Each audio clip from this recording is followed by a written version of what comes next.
Okay students, good morning. आज की जो वीडियो स्टूडेंट्स उसके अंदर हम आपको ये सिखाएंगे कि एमीटर जो होता है, एमीटर स्टूडेंट्स आप साइंस के बंदे तो आपने एमीटर वोल्टमीटर का नाम तो सुना ही होगा स्टूडेंट्स। एमीटर क्या करता है? करंट को मेजर करने वाला डिवाइस है।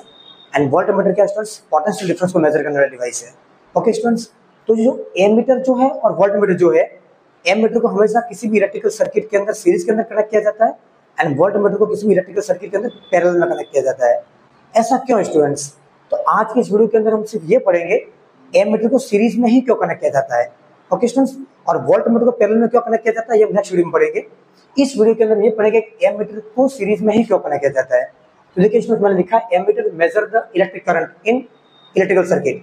किसी भी इलेक्ट्रिकल सर्किट के अंदर करंट को मेजर करने के लिए हम एमीटर का यूज करते हैं। ओके स्टूडेंट्स, अब इसको सीरीज में ही क्यों कनेक्ट किया? इसको सीरीज में इसलिए कनेक्ट किया जाता है क्योंकि इसका जो इनपुट रेजिस्टेंस है वो क्या होता है स्टूडेंट्स? जीरो, नियर अबाउट बहुत कम जीरो होता है। ओके स्टूडेंट्स, तो देखो लिखा है इनपुट रेजिस्टेंस जीरो।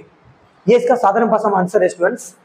लेकिन अब इसको प्रैक्टिकली समझे स्टूडेंट्स कि इसको सीरीज में ही क्यों कनेक्ट किया जाता है। अगर इसको पैरेलल में कनेक्ट कर दो तो क्या होगा? देखिए स्टूडेंट्स, हम करके देख लेते हैं।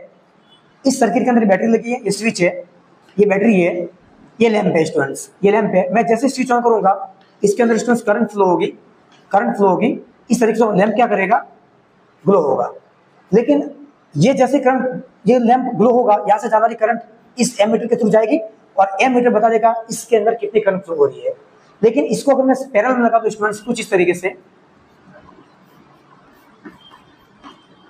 इसको अगर मैं पैरेलल में लगा दूं स्टूडेंट्स क्या होगा? देखिए मैं जैसे स्विच ऑन करूंगा ये माइनस प्लस बैटरी का यहां से करंट फ्लो होगी। अब करंट क्या है students? Always choose easiest path. Current हमेशा इजिएस्ट पाथ चूज करती है स्टूडेंट्स। तो इजिएस्ट पाथ कौन सा होगा? देखो ये लैंप है स्टूडेंट्स, इसका कुछ ना कुछ रेजिस्टेंस होगा, इसका कुछ ना कुछ रेजिस्टेंस होगा। लेकिन एमीटर का रेजिस्टेंस क्या है? Zero students. तो करंट कहां चली जाएगी? जीरो रेजिस्टेंस से पास हो जाएगी क्योंकि current choose always easiest path. तो करंट क्या करेगी? यहां पर आके चेक करेगी। तो करंट यहां नहीं जाएगी, सीधी यहां से निकल जाएगी, ऐसे करके निकल जाएगी। ये बाईपास हो जाएगा स्टूडेंट्स। लैंप बाईपास हो जाएगा तो लैंप ग्लो नहीं करेगा, लैंप ग्लो नहीं करेगा। इस वजह से हम क्या करते हैं स्टूडेंट्स? एमीटर को सीरीज में कनेक्ट करते हैं। पैरेलल में कनेक्ट करेंगे क्या होगा स्टूडेंट्स? जिस लोड के अक्रॉस उसको आपने पैरेलल कनेक्ट किया है सारी करंट वहां से निकल जाएगी, निकलनी चाहिए थी लोड के अक्रॉस, तो लोड बाईपास हो जाएगा। तो लोड जो आपने लगाया है लैंप वो ग्लो नहीं करेगा स्टूडेंट्स, सारी करंट वहां से निकल जाएगी।